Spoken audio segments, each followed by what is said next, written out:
nice. Pretty nice is right. Yuri Elkaim is in with us this morning. He's been on before talking about health and fitness. Now he's written a new book. It's called Eating for Energy. He's got lots to back him up. He's a registered holistic nutritionist, certified kinesiologist, former professional soccer player, and he's the head strength and conditioning and nutrition coach for the University of Toronto men's soccer program. So he practices what he preaches, I pretty much, believe. yeah. Thank you for coming Thanks in for this having morning. me again. Yeah. Convince me.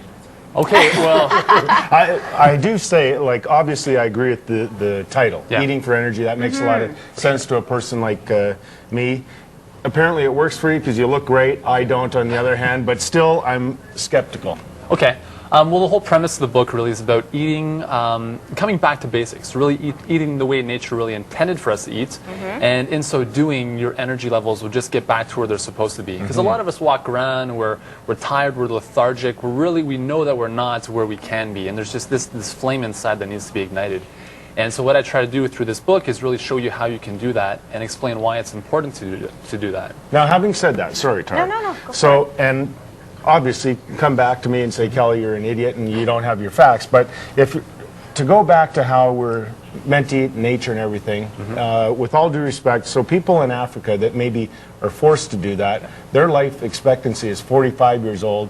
We eat here like we do, and we live to over 80. Why the difference? Well, I think there's a dichotomy here. We have the Western culture, which is, yes, we're living longer, but is our quality of life necessarily better? Probably not. The big three diseases here, cardiovascular disease, cancer, diabetes, and obesity, really, you don't see that in third world countries. They have their issues, and a lot of it has to do with... But cancer is an age disease, and so they don't live long enough to get cancer. Well, I know a lot of people, and I talk about it in the book, who are in their 30s who had prostate cancer. Yeah, right? some. Unfortunately, what's happening in Africa and a lot of third world countries is they don't have a lot of infrastructure in place for cleanliness and preventive medicine like we do here. So there is that balance issue on that standpoint. But I think if we even look at some of the foods that they're eating, they're much better off from preventing a lot of the diseases that we're experiencing in North America. Okay, so let's talk about some of your focuses in the book here. You talk about the importance of alkalinity and pH balance to food enzymes and how you process that in your body. Yeah. So what kinds of foods would you eat then to balance your The pH. Yeah. Well, first off, it's important to know pH is really the lifeblood. It's the playground for which everything in the body occurs, right? Our blood wants to be slightly alkaline. And what's happening is most people are slightly acidic or very acidic, and there's a difference when the two occur. Very simply, and I talk about it more in the book, when the blood is acidic, it becomes sludge. It moves very slowly, and if our blood doesn't move quickly and it's not as it should be, we're not going to get the oxygen to our cells. Very simple. If it's alkaline, where it's supposed to be, things happen as they're supposed to, and everything is great. We have the oxygen, we have the nutrients coming to our cells, and everything works as it's supposed to. So the key is about, okay, what kind of foods can we eat to really promote that alkalinity? And a very simple rule of thumb is anything that is green has tremendous amounts of alkalinity. So I brought a couple examples here. Celery, kale, parsley, these are all things I talk about in the book. But in general, if you're going in the supermarket, stay in the produce section. Stay on the outsides, look for things that are green, because green equals alkalinity, alkalinity equals oxygen, oxygen equals energy. So we're taught here, anyways, to add things to these to make them more flavorful. For sure. Do you? I talk a lot about in the book about the importance of coming back to a more of a raw diet. And I'm not promoting becoming a raw foodist, because it's not achievable for a lot of people. But if you consider this for a second, we're the only species on the planet that cooks their food. It's something we don't really think about. But it's also interesting to know that animals in their natural environment don't suffer from obesity or the diseases that we do either. And so it's interesting to look at what is it that they're doing differently from what we are. And cooking, unfortunately, destroys a lot of the nutrient quality that foods have. And we talk about vitamins and minerals that are lost with cooking, but another very important concept is the aspect of food enzymes, which not a lot of people know about. And food enzymes are really, when you run out of enzymes, you run out of life. And food enzymes really give us that longevity. They are the spark plugs for any and all metabolic reactions in our body. And when you eat foods in their living states, they're actually living, they haven't been cooked, you keep that enzyme quality intact. And when you have the enzymes, everything works that much better. It reduces the burden on your digestive system, and everything just kind of flourishes. Well, I want to ask you about that because I get stomach aches when I eat raw vegetables. So why is that? And I know a lot of people do as well. So again, it could be a transition issue. It could be a lot of times because there are a number of things. If you're used to eating more of a cooked diet, it does take some time to kind of transition into incorporating more raw foods. But I think a very simple approach is if you can incorporate things like smoothies, juices, that's a great start. If you can't handle some of the vegetables that might be a little bit more fibrous, then I highly recommend juicing. Juicing is one of the best ways to get tremendous amounts of nutrients and alkalinity into your body without having to worry about is this going to give me a stomach ache, or smoothies are another great way. Does it have to be green?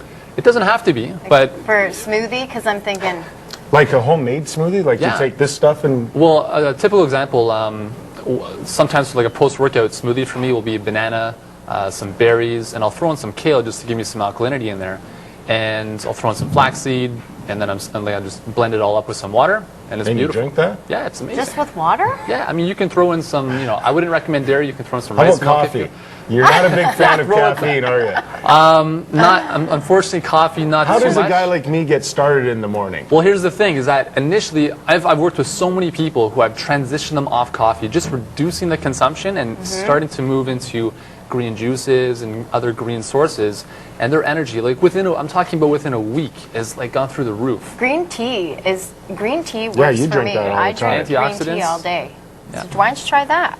Because I like coffee. You know, it's all about moderation, right? Yeah. So, if you enjoy your coffee, that's great, but if you can start to really question some of the things that you put in your body and look at, is this nourishing me? Well, that I know I need to do. Well, okay, let's talk about what everyone in the health industry seems to say is the most important meal of the day, breakfast. I know. And you don't eat it. I don't. How important is that? Again, depending on the source you hear this from, you're going to hear different things. And my approach is that you listen to your body. So if you wake up in the morning and you're not hungry at all, why force it, right? The body is in detoxification mode up until about noon.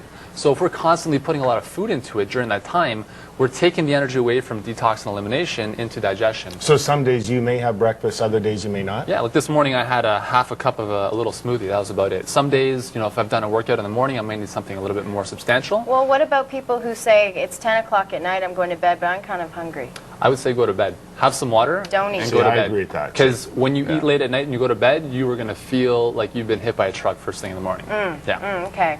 So you So don't chips have to at night, eat. huh? Chips and dip. No. That's why you look like you do, and that's why I look like I do. You do have a very glowy, bright-eyed look. thank you. You sure do, Yuri. Okay, there's a website you can go to, eatingforenergy.ca, eatingforenergy.ca. Of course, you can also pick up the book. There's a whole eating plan, what you can do every single day, different foods and recipes as well. 120 recipes. 120 recipes, and they're actually edible ones. They're I amazing. They looked take at, they're less very than good. 10 minutes to make. They're great. Good stuff. Thank you very much. Thanks a lot Yuri. for having me. Yuri. Thank you. So, did he change your mind, Kelly? We're working on it. We're working on I know I need to be healthier. There's no question about that. A kale shake for Kelly coming right up.